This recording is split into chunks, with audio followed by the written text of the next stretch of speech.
திருந்திய முதலைந்தெழுத்தும் தெளிவாய் பொருந்தவே வந்தன் உழந்தனில் புகுந்து குருவடிவாகி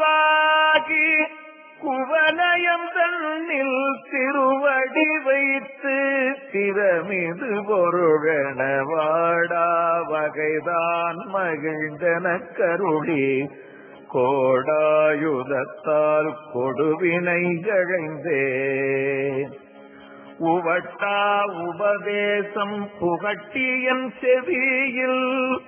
செவிட்டாத ஞான தெளிவையும் காட்டி ஐம்புலந்தன்னை அடக்கும் உபாயம் இன்புரு கருணையின் இனிதென கருளே கருவிகளொடுங்கும் கருத்தினை அறிவித்து இருவினை தன்னை அருத்திருள்கடிந்தே தலமொரு நான்கும் தந்தென கருளி மலமொரு மூன்றின் மயக்க மறுத்தே 9 வாயில் ஒரு மந்திரத்தால் ஐம்புலக்கதவை அடைப்பதும் காட்டி